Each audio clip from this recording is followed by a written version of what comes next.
married. Dance for me, dance for me, dance for me, oh, oh. I've never seen anybody do the things you do before. Hi, my name is Baraka Marie. I'm 11 years of age. My talent is acting and I'm a commercial model. I'll advise us to come together, plant as many trees as possible, go green with Baraka. I'm going to teach you how to make a balloon fish. Maneno ya heshima, vinywani tuyajaze. Tafadhali na asante, kama yasitoke. You are destroying this nation, and we are here to tell you how. You cook food for us, and even wash our plates after we eat. Abaros main important, ladocracy. If you wanna play what is my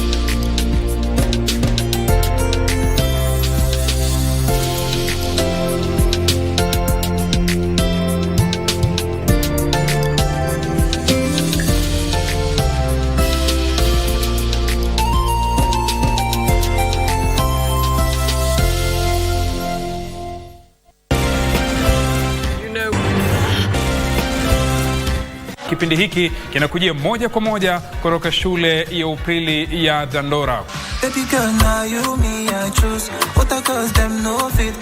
Wazalendo tokezeni, twendeni tujivinjari. Hala hala amkeni.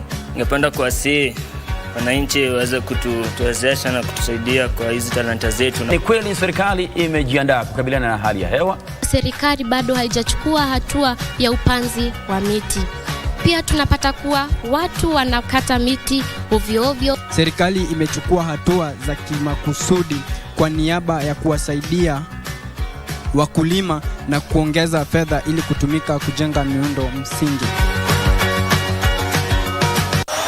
This is the first time it's happening in Africa. That's where we can measure up where we really are.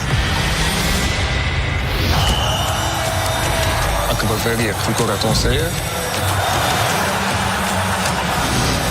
Enyimba is Nigeria. I want Mamelodi Sundowns to conquer Africa. Angola's style is fighting and very fast players. Tepe Mazembe ni ekipi isha kufanya histoire monde mzima. عندنا طاقات كبيرة، عندنا طاقات لعيبة كبار. سيمباز تنزانيا. أي بطولة هي بالنسبة لنا بتبقى أهم بطولة.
It is exactly 1 p.m., the 10th of November 2023. Welcome to our broadcast. Any moment from now, we do anticipate Deputy President Rigathi Gachagua to be addressing the nation on the status of the short rains we're experiencing, mostly affecting northeastern and coastal region, given that dozens have lost their lives and thousands have been displaced due to that particular floods. My name is Abdiaziz. My co-anchor is Brian Muraru. Let's start on that particular note where where the torrential floods are ongoing in various parts of the country.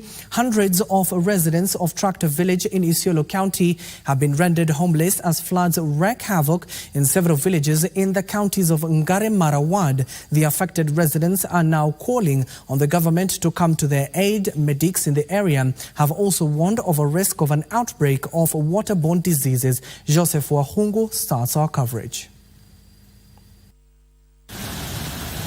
Effects of the pounding rains witnessed in several parts of the country continue to leave a trail of destruction of property in various parts of the country.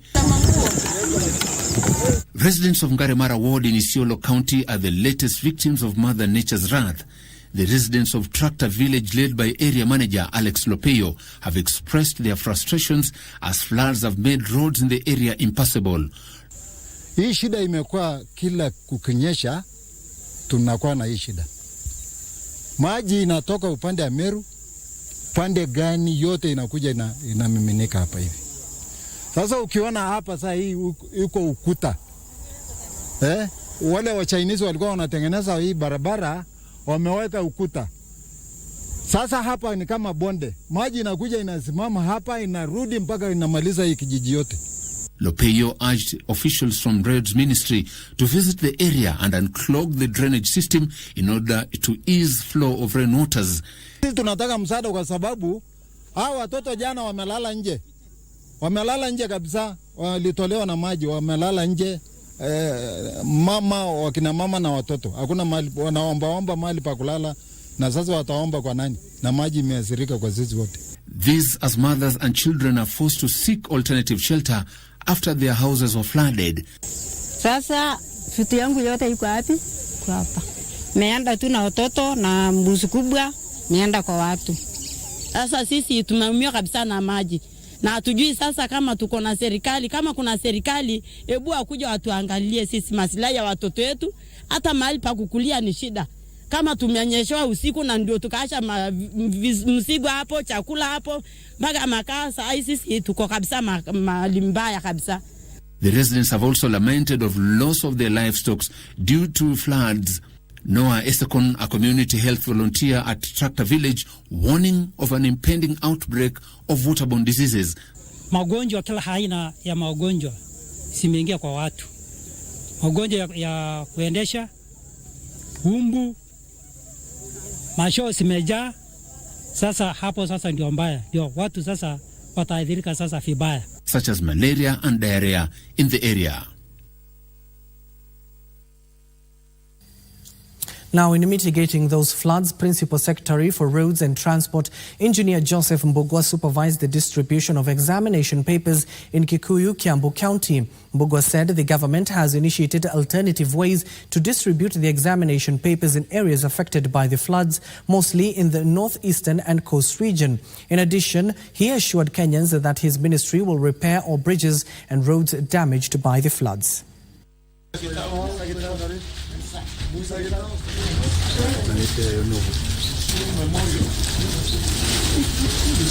Changamoto kubwa sana wakati huu kwa sehemu zingine ambazo barabara ziko na charge kidogo, lakini kama serikali tunaendelea na kujaribu kuwashikilia kule ambapo madaraja imeharibika, kujaribu kufuata alternatives kule ambapo tunaweza pata diversion, kule ambapo hatuwezi. Serikali yenyewe imepeana hata utumizi wa mandege ndio wanafunzi waendelee na mtihani kwa njia ambayo inafaa. Tunatarajia mvua ikipungua kule ambapo tumeathirika kwa barabara zetu na madaraja, tutajaribu kukarabati ndio tukifika muhula mwingine tuwe usafiri uko sawa. And in other news, the Communication Workers Union has urged the government to consider reintroduce of a fuel subsidy to control the runaway fuel prices. Co-Secretary General Benson Okwaro at the same time called on the government to increase salaries for low-income earners to cushion them against hard economic times. His sentiments come in the wake of rife speculation that fuel prices may hit 300 Kenya shillings per litre of petrol in next week's price review by EPRA. I must say that the frequent increase of petrol has really, fuel generally, has really made work difficult for the Kenyan workers. It has been difficult because the cost of production obviously becomes high. Of course, we must consider productivity, sustainability, etc. But where money is being made by those institutions and they are able to pay salary which is sustainable, we should be allowed to negotiate on our own. I would support anybody with an idea to do away with SRC, because before 2010 constitution, people were negotiating salary, but the country was developing economically. There's no way you can develop economy in this country without putting the workers into it. And if you have a worker that does not have morale, they will never be productive. And whatever they want to achieve for economic development of this country, if the worker is not rewarded, then I think they may not achieve it.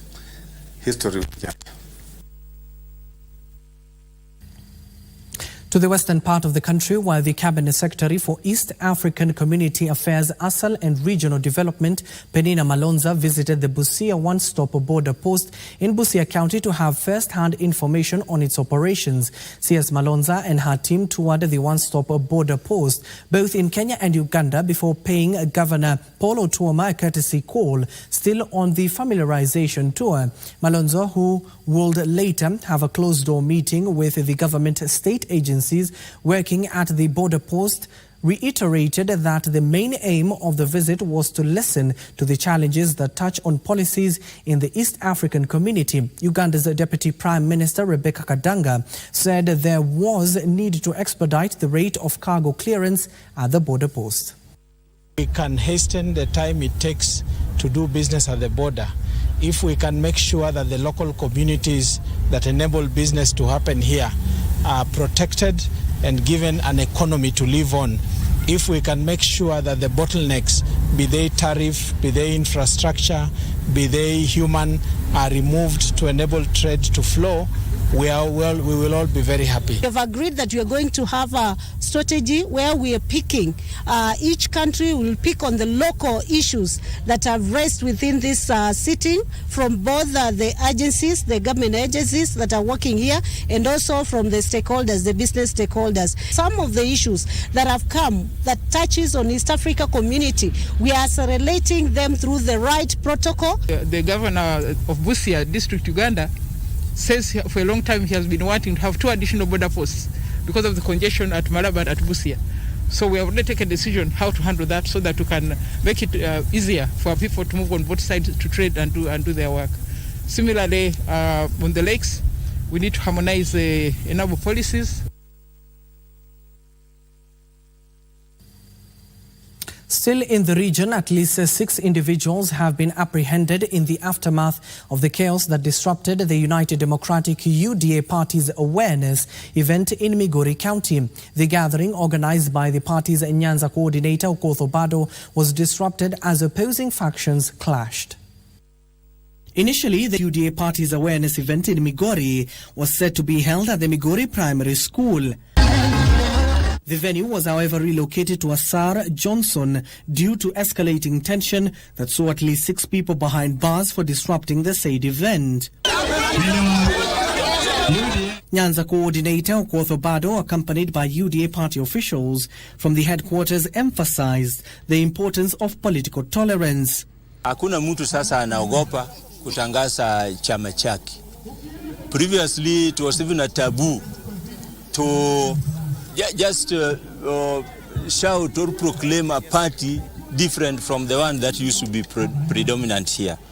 So things have changed and we must accept the change. We must embrace the change. Politics is dynamic.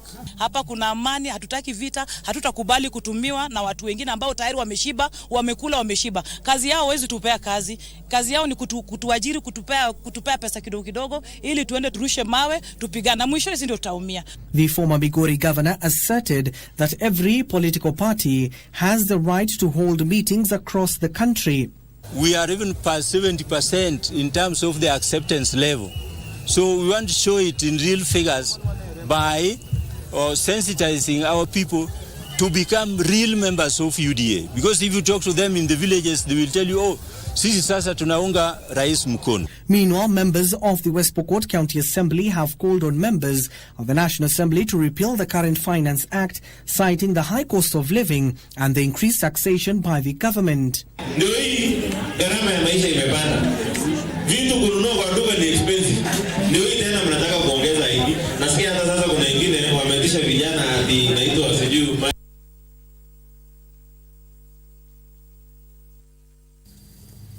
Elsewhere, residents of Gatongora Ward in Ruiru, Kiambu County have reclaimed a piece of land that has been grabbed by private individuals. The land located in Mitikenda area along the eastern bypass is part of the 8.5 acres of land that has been subjected to dispute between the county government and the grabbers.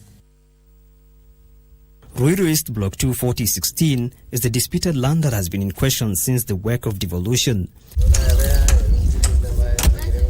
According to Gatongora Ward MCA Dan Gitau, the land which falls under Gitunguri Constituency Ranching Company Limited is known to have been allocated to individuals irregularly.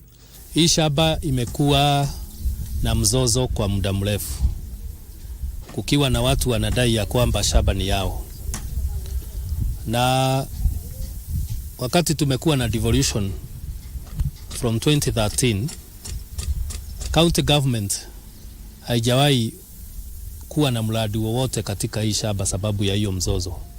Gitau alongside residents cordoned off the area and began digging the foundation of the construction of ECD classes.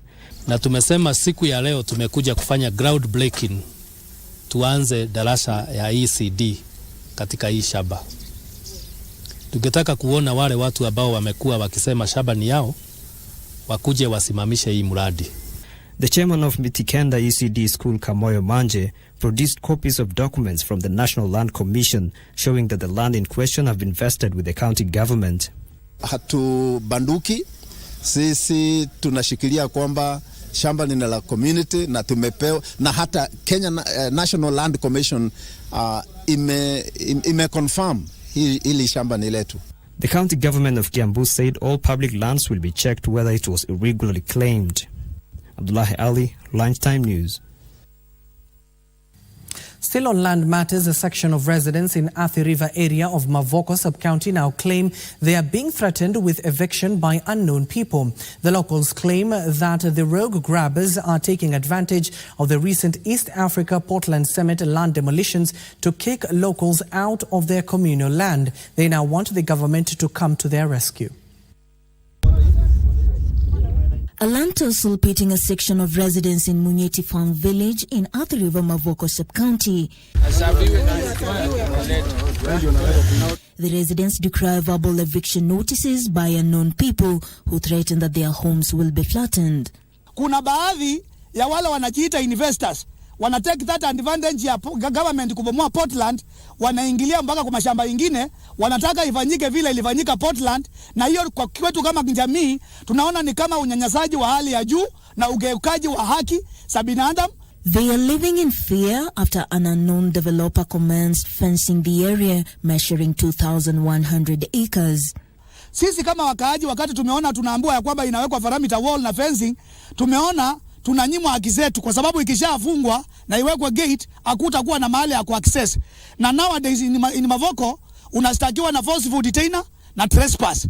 Kwa hivyo kila kitu ni forceful detainer na trespass. The devastated local says the heavy police officers' presence has instilled fear among residents.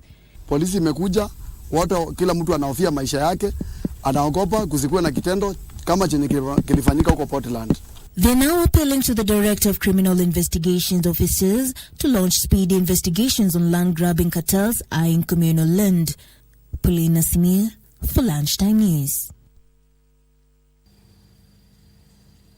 In the capital now, police in Kayole have confiscated over 200 boxes of illicit brew in a multi-agency operation and arrested 14 suspects, led by Nicholas Koskei, the head of enforcement in Nakada. The officers say they will crack the whip on those operating without licenses and selling illicit brew. They have pledged to sustain the operation until the menace is eradicated.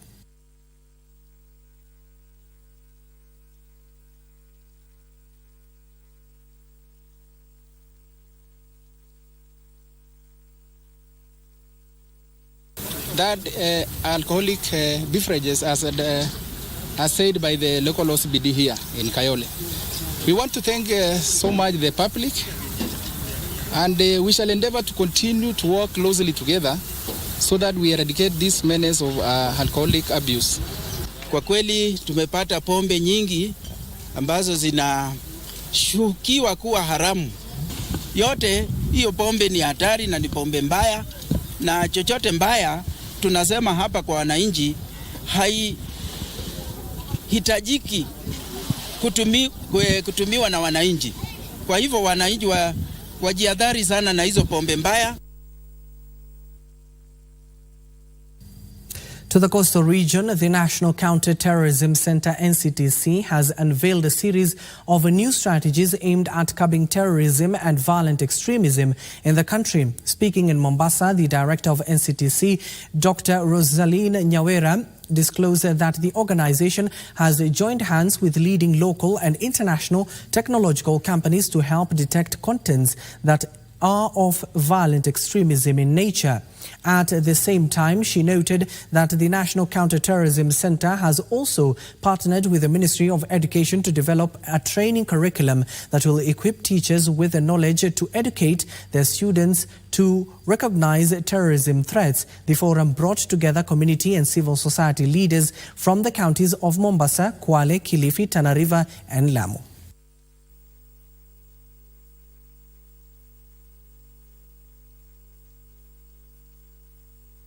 We are also alive to the fact that a lot of us are empowered technologically. Every one of us here can access the internet. All our children, most of them from about the age of 8, are on internet spaces. And so we have to also find how do we protect those vulnerable ones against exploitation of technology by terrorists. And I like mentioning and telling the caregivers, the parents, the guardians to also be partners in this, to make sure that we also galvanize our youth against access to violent extremism. These days, even an innocent game can lead you to a recruiter, and they know how they are searching for very impressionable young minds and leading them to the wrong direction. As we cascade, we train according to the ages, so the children understand that these dangers are out there, especially if you think about the online spaces. We have very healthy partnerships with universities also. We are involved heavily in every entry of new fresh men and women, so that we go and let them understand how does it manifest and what are you supposed to do and who do you tell. And we always say, tell us. If you see something, say something.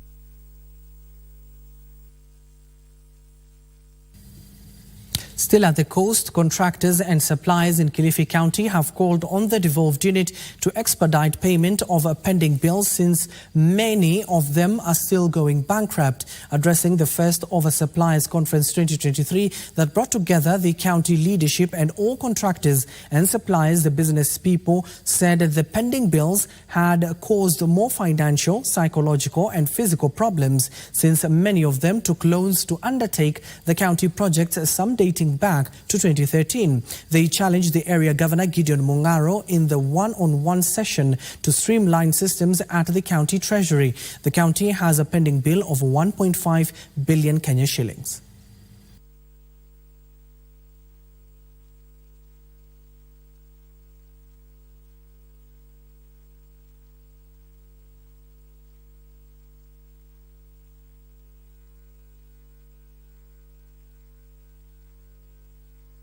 So in fact, most suppliers have gotten into problem of KRA, problem with banks, because we borrowed money without knowing that these payments are not going to be done.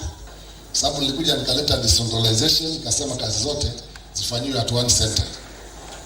Nikasikia malalamiko yenu kwamba kazi hazisongi. Nika decentralize, nikamisha kwa machifu ofisa. Machifu ofisa anaambia mrudi kwangu tena, kwa sababu hamjawapa vile mnawazoeza kuwapa.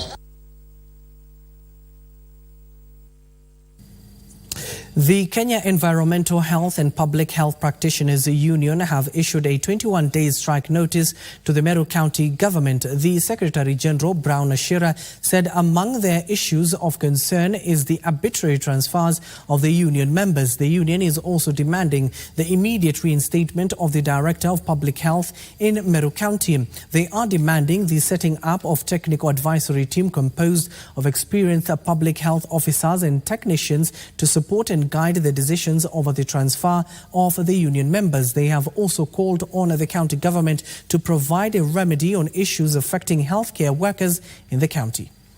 Solidarity forever, solidarity forever, for the union makes us strong. We demand, and when I say I demand, we are serious, we demand immediate reinstatement of Mr. Inanga as the bona fide Director of Public Health. We are telling the governor here in Meru that you have an opportunity to mend fences with healthcare workers in this country.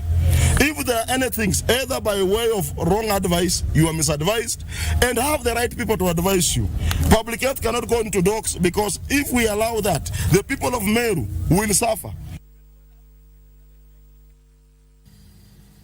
Culture has been blamed for encouraging the trampling of human rights and gender-based violence. Participants drawn from the health administration, civil societies and gender sectors condemned the violation during a workshop sponsored by the National Council of Churches of Kenya NCCK at the Getembe Church of God in Kisii County. Masomo Lydia from Health Department decried rising cases of defilement on the girl child by known persons, including close blood relations.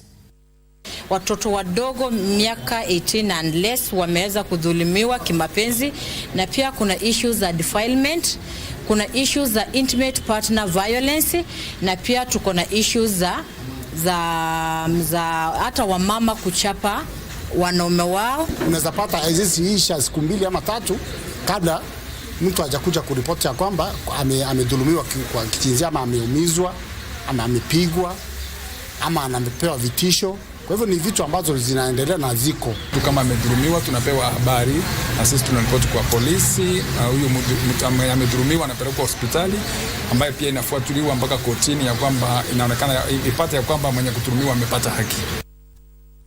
The manufacturing company Unilever has embarked on an annual road safety campaign in partnership with the National Transport and Safety Authority NTSA to impart skills to 230 party logistics drivers on road safety in Kenya. The Road Safety Behavior Change campaign will focus on driver fitness and behavior, journey selection, post-accident care and the collaboration with institutions. NTSA Deputy Director Road Safety Strategies Dr. Duncan Kibogong said the training will go a long way in enhancing road safety.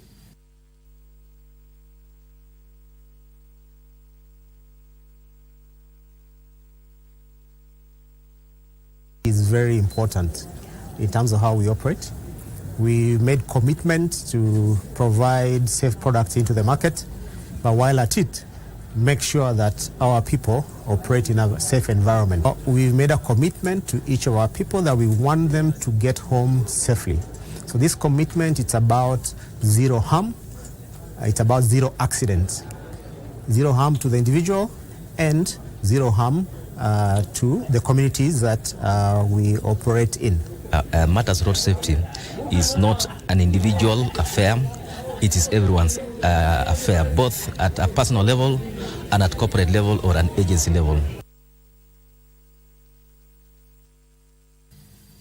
Medics in Kakamega County have cautioned parents against rushing for over-the-counter cough syrups when their children present cough symptoms. They urged parents whose babies have persistent coughs to seek medical attention from qualified healthcare providers to get the right treatment for the cough. The medical practitioners further said pneumonia still remains one of the reasons for hospital admissions at the wards in Kakamega General Hospital after malaria. According to an international organization, Health Newborn Network, child pneumonia is the most neglected disease, claiming the lives of over 800,000 children under the age of 5 years every year. They were speaking at the Kakamega General Hospital ahead of World Pneumonia Day to be marked this Sunday.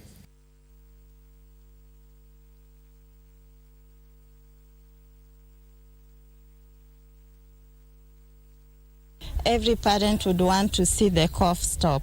And because of that, they will quickly run to get the cough syrups. And they are readily available in the shops, and they are over the counter, which is why we are saying it should be discouraged, and this parent should seek medical attention from a qualified healthcare giver. So we are saying any child who has a cough and seems to be breathing very, very fast, then they need to be seen in a hospital facility as quick as possible, so that we are able to prevent the pneumonia from advancing from non-severe to severe pneumonia, which can be a very great cause of mortality.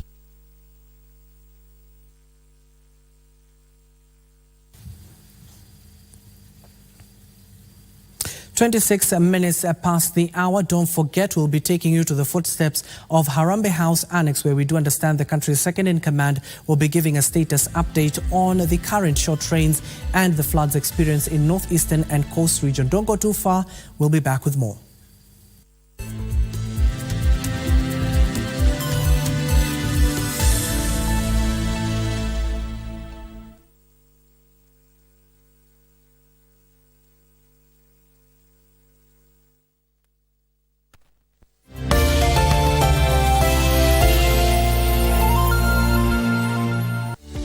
The Institution of Engineers of Kenya with partners invites you to the 30th IEK International Convention to be held from 14th to 17th November 2023 at Pride in Paradise Resort, Mombasa. The theme of the convention is Engineering a New World. Over 4,000 delegates across all sectors in the engineering fraternity are expected to attend both physically and virtually. Register, attend, learn, network. You can't afford to miss out. Follow this event live on KBC Channel 1, our official media partner, on the 15th and 17th of November 2023. Is happening in Africa. That's where we can measure up where we really are. أكبر فريق في الكرة التونسية. Enyimba is Nigeria. I want Mamelodi Sundowns to conquer Africa.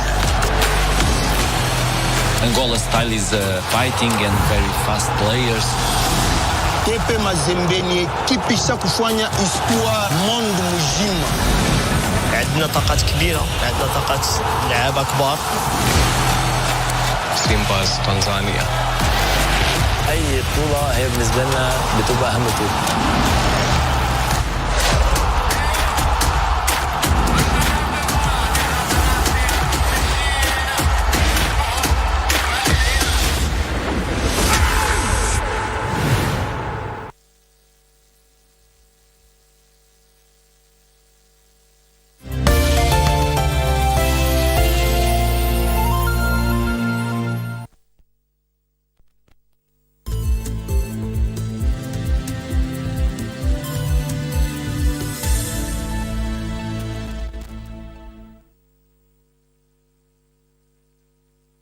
Welcome back, and thank you for staying with us. Now, feast your eyes on the screen. It is a film that looks at the expectation of Kenya's freedom fighters, the reality of decades later. Stories Njaba helps appreciate the sacrifices made by freedom fighters during the struggle for independence. Here now is a review of the film by our reporter Jacqueline Masharia in our weekly segment Cinemas and Theatre.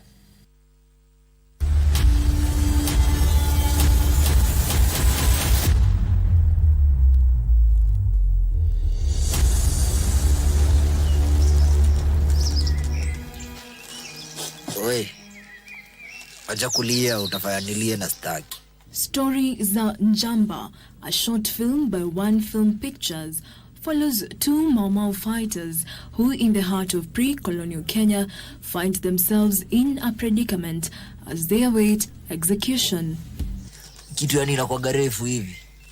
With their Fit family on the platform and the British soldier temporarily absent, they engage in a comically honest conversation about the glorious future they envision for their liberated country in 60 years. Unachikiaje country in like 60 years to come? Bro, mi sioni kitu. Directed by David Waronja, the film juxtaposes their fervent hopes with the harsh reality of post-independence Kenya, serving as both a source of comedy relief and a poignant reminder of the sacrifices made for freedom. But what was the idea behind the film?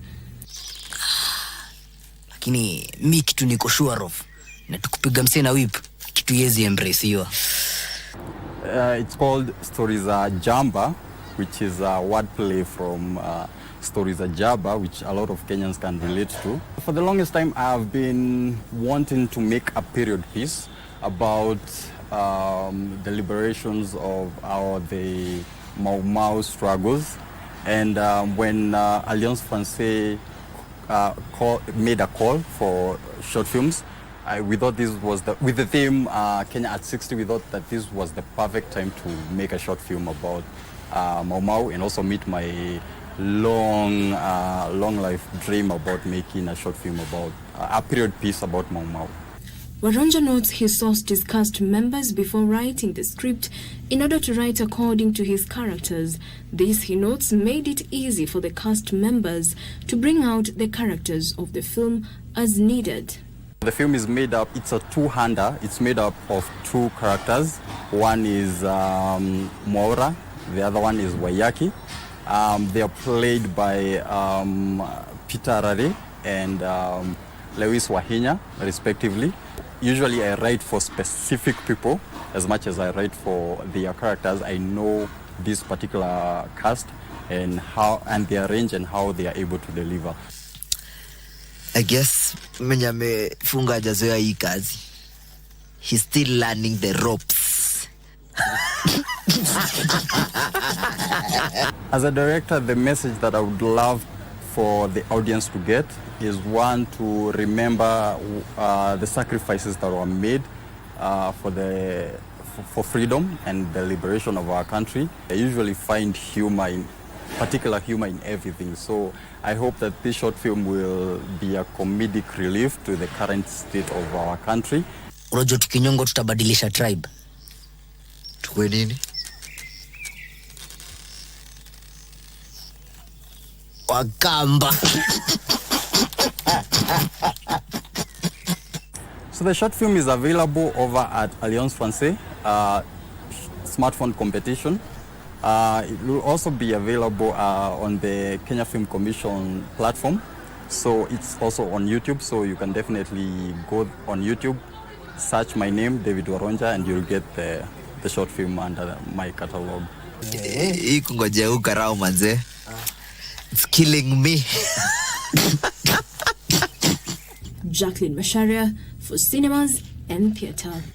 Lakini unajua hiyo iko fiti. So imagine angekuja hapa akupate before tumalize kunipatia story. Si ungekuwa umeniacha hangi.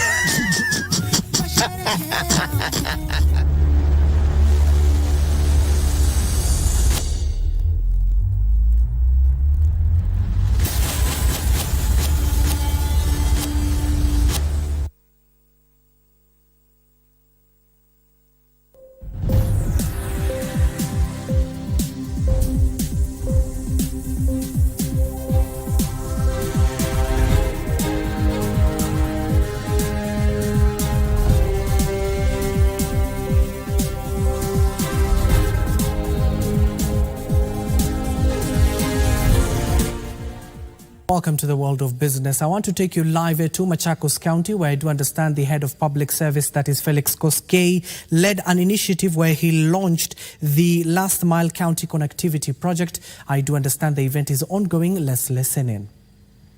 Where he nominated, leaders from Ukambani, where he nominated 3 of us. You will soon see our peers from Makueni. I have the apologies, sir, from PS Mweke. He's away on other duties. And we are really happy to be given the opportunity. Head of Public Service, as you've noted, Machakos is very, very close to Nairobi. We are very privileged as a county to be the neighbor of the capital city and the county in which the country is expanding. As we go around the country, we see many projects, but I believe we are very, very privileged that we have a county that is really becoming the bedrock of ICT, digital innovation and technology. That is really the future. We are very well aligned to be on the takeoff to meet the world right here in Machakos. We are really happy that there has been enormous investment in matters ICT in this community, in this county, and I really urge us not to be left behind.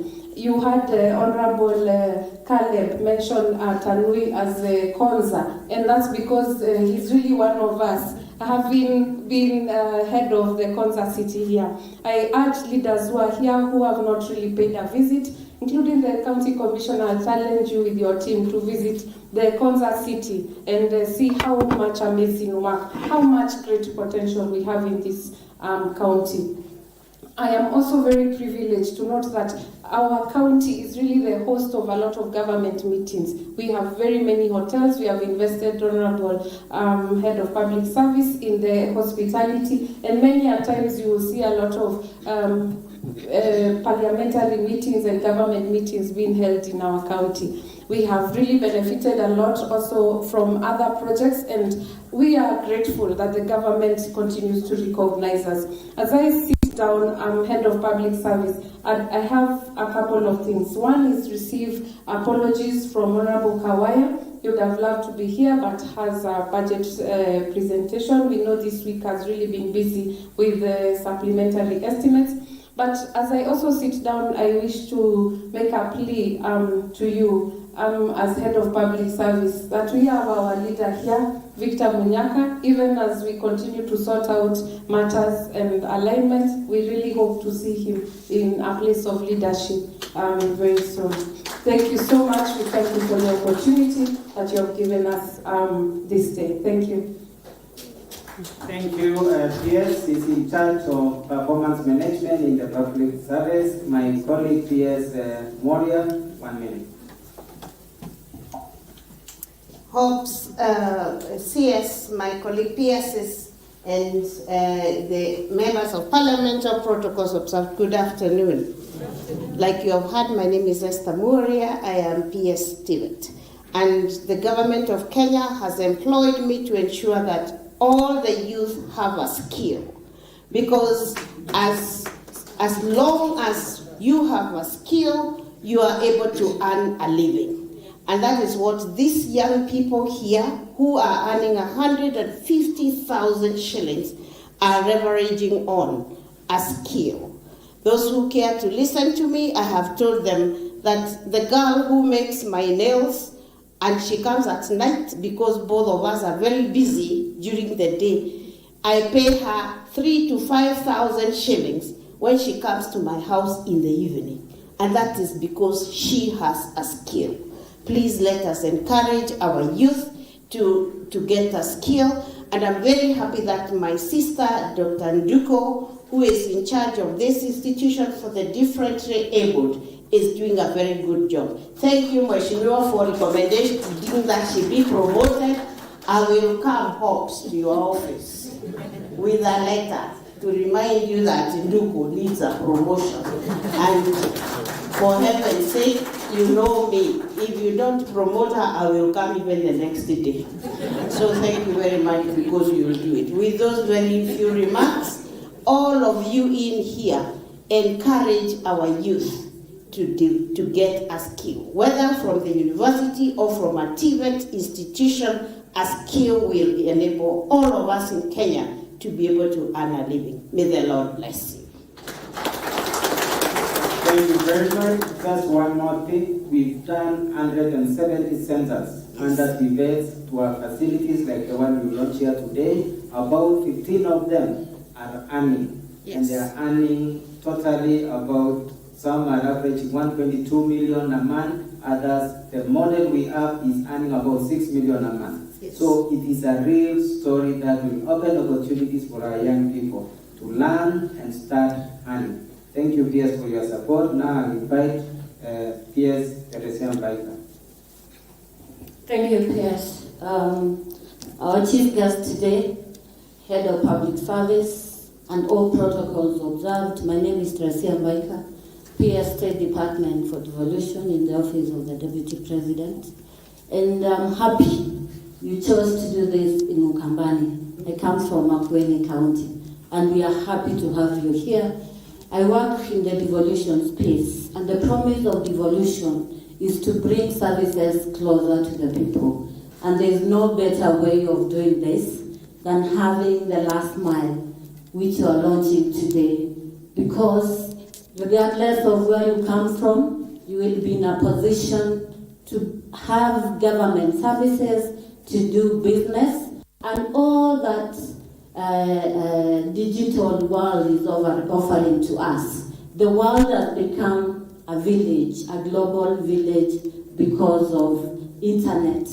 Let us use these services well. Let the young people explore the opportunities which come with digitization. Thank you so much.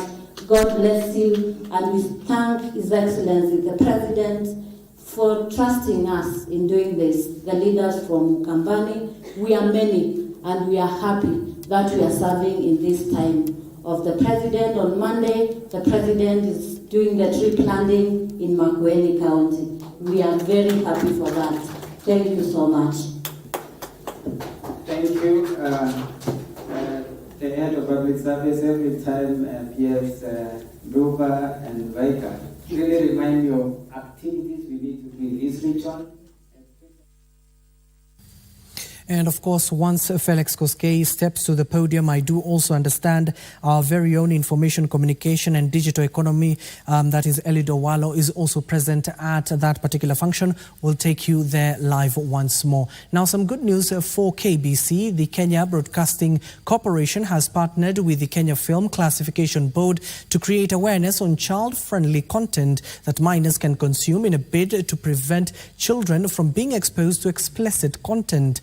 Confirming the partnership, KBC Acting Manager Director Samuel Maina said they will enlighten parents on ways of managing content consumed by minors in the wake of evolving technology. This comes as a majority of learners are currently at home following the start of a 2-month school holiday. This is a very important collaboration and partnership between KBC and KFCB.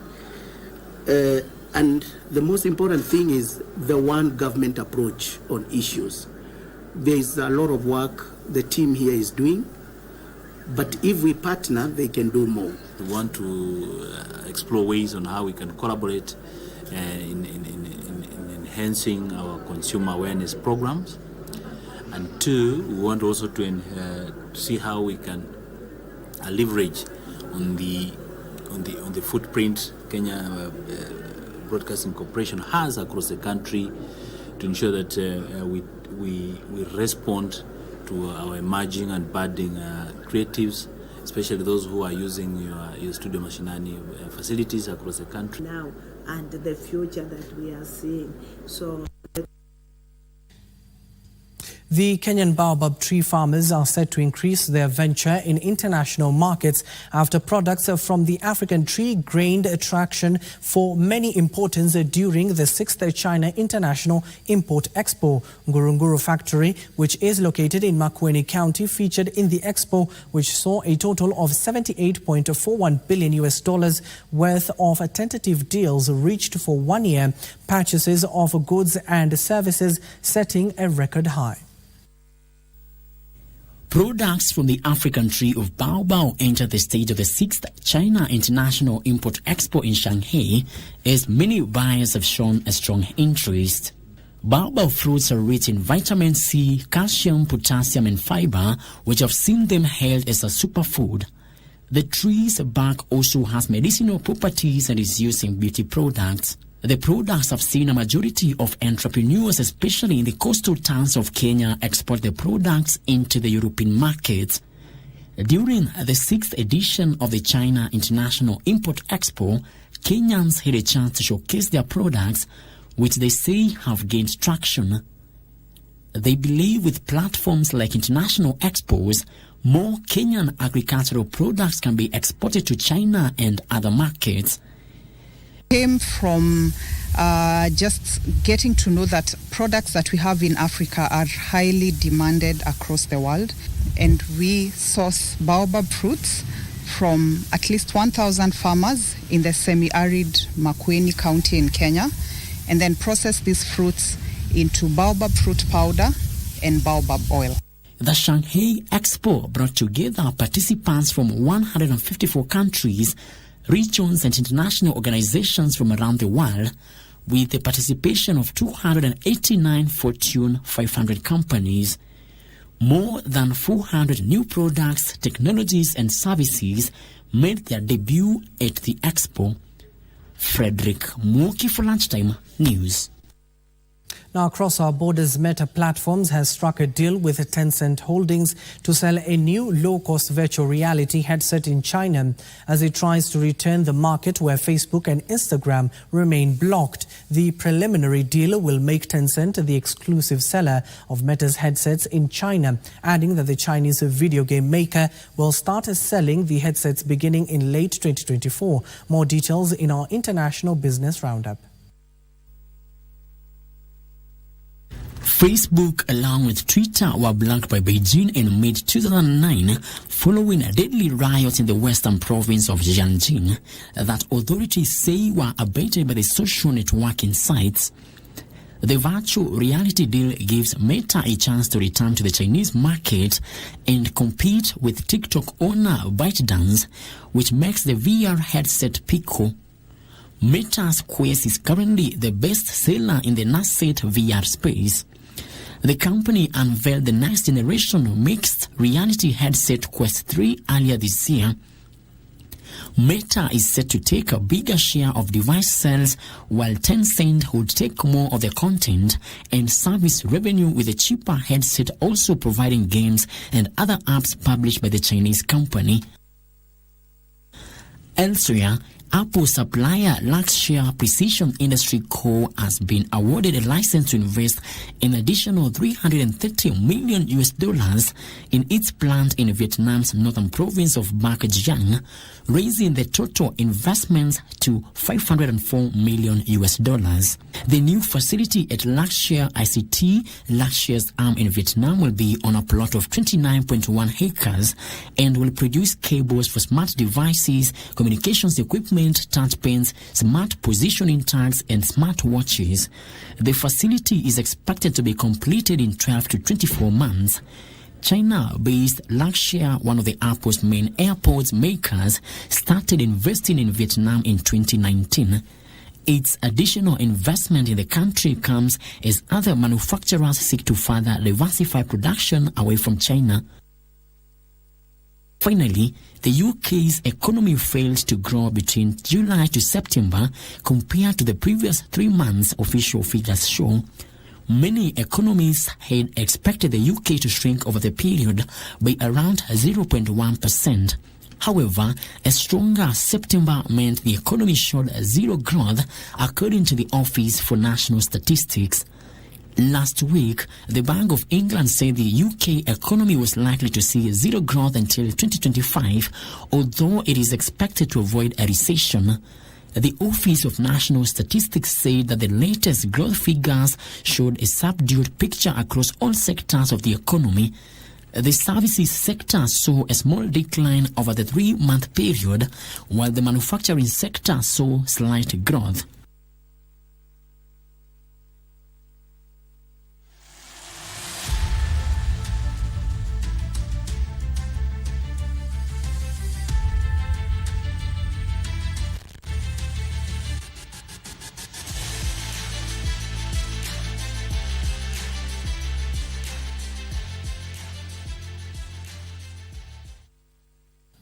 And now welcome to the world of sports. Eugene Sifuna and Ephraim Oduor are among the 5 replacements made to the Simba starting 15 ahead of Saturday's Elgon Cup return clash against Uganda at the Jomo Kenyatta International Stadium in Kisumu. The match will be televised live on yours truly, KBC Channel 1. Eugene Sifuna returns to start at Tuka after missing the tour of Uganda due to academic commitments. He will be partnered by Ephraim Oduor and Ephraim Oduor. The duo sat ahead of Will White Mususi and Teddy Akala were among the match day replacements. We're working hard, we're working on our set piece plays because we didn't get to execute them well in the past game, and in this game we'll probably get more chances to do them well. Elekins Musonye returns at open flank after starting last Sunday's 21-20 loss to Uganda from the bench, as Paul Mutasmi is given the nod at inside centre, partnering with Byreson Adaka in midfield, while Derek Ashiundu returns to the wing, replacing Alfred Orenge, who misses out on the match-day squad through injury. Also missing out on the match-day squad are Emmanuel Otieno, Reynard Mwalati and Walter Okoth, while Andrew Matoka has made a good recovery to be included among the replacements. Shem Okola starts from the bench and is in line for his debut. John Kubu and Brian Wahinya swap places in the positional changes made to the backline. Kubu starts at fly half with Wahinya slotting in at fullback. The match will be televised live on KBC Channel 1. For Lunchtime News, I'm Sela Onyango.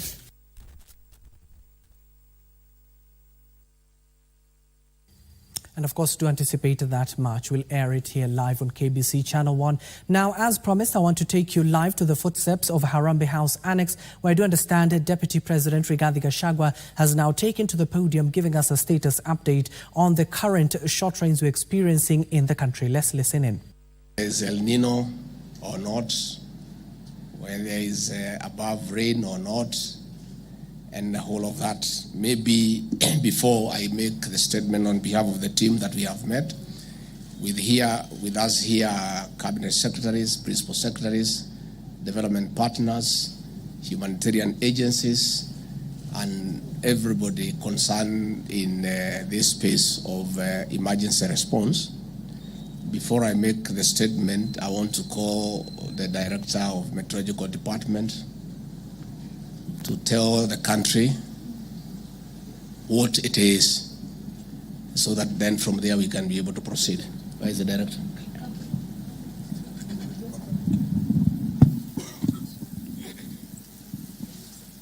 Thank you, Your Excellency. Na hamjambo wananchi. I want to point out that as initially given in the forecast, we have El Nino in this short rain season 2023, and we do apologize for the lack of communication or miscommunication, because that was a big mistake, but we are sorry about that. And moving forward, let's prepare ourselves for the enhanced rainfall as a result of the El Nino phenomenon that we are in at this time. Asanteni. Thank you. I think the matter is settled. El Nino it is. Welcome to this briefing. Over the last few weeks, many parts of the country have been receiving more than normal rains.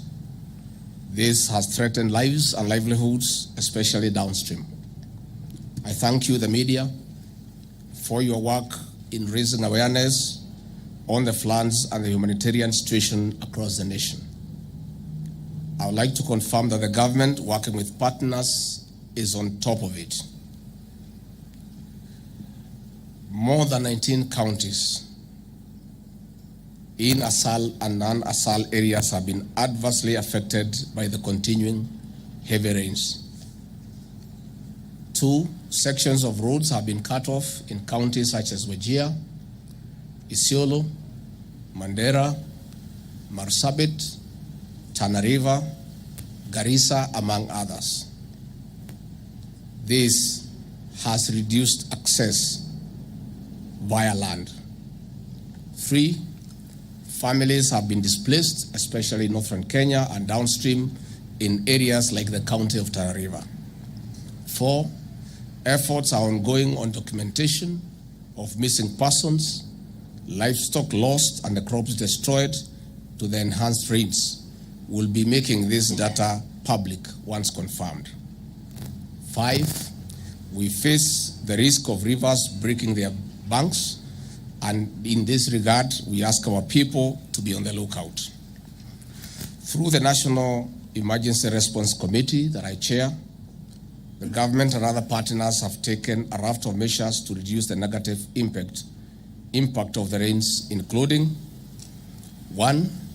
Deployment of aircrafts by the Kenya Defence Forces for evacuation of marooned families to safe grounds. As we speak, we are delivering KCSC examinations to areas disconnected due to damaged roads. In working with our development partners, counties and other key agencies, we are distributing food, maize, rice, beans and cooking oil, and non-food items to tens of families affected to reduce their suffering. We have activated multi-agency teams and mobilized technical and financial resources for easier response. The Emergency Response Committee is coordinating a consolidated approach for efficiency and effective action. This is preventing duplication of the response as well as ensuring no place or person is left behind. We are also supplying safe and clean water and addressing other sanitation concerns in the various rescue centers. We are also monitoring the progress of the rain patterns for measures of averting catastrophic outcomes. The Ministries of Health and Agriculture are also on the ground monitoring the situation to prevent possible outbreak of diseases, including animal diseases. Mobile health facilities are being put in place in areas where infrastructure has been destroyed or marooned. The Kenya Defence Forces is running an operation center at the Kenya Defence Forces headquarters. The Ministry of Interior and National Administration is providing security response round the clock and assisting in monitoring the situation and updating all the other agencies in real time. The Ministry of Roads and Transport is undertaking emergency repair and rehabilitation of roads to improve access. We are also unclogging waterways and other drainage systems. With weather projections pointing to a possible prolonged rains up to the first quarter of 2024, we are keen on sharing safety messaging, especially sensitizing of communities living in lowlands and landslide-prone areas to evacuate to safer grounds. We are also sharing distress call numbers to the public to ensure that people can report and ask for swift assistance in case of emergencies. On this note, we'll call upon you, the good people of our media, to work with us in raising awareness on the threats and risks to avert loss of lives and livelihoods. Again, we appeal to our development partners for enhanced financial and logistical support. 2, we also appeal to the private sector to complement the government's interventions by setting aside and dedicating more resources. On the other hand, we take this opportunity to request the county governments to reallocate resources to mitigate this emergency. I would like to call upon humanitarian organizations, counties and our development partners, and other stakeholders and communities to continue working as a team to prevent escalation of the humanitarian situation. I take this opportunity to assure the nation that all necessary resources will be deployed to ensure their safety, security, and comfort for our people and their property. I thank you. Iko swali? You are satisfied? Thank you very much. Thank you very much. Your Excellency, just one moment for our group photo as the sound team takes the mic.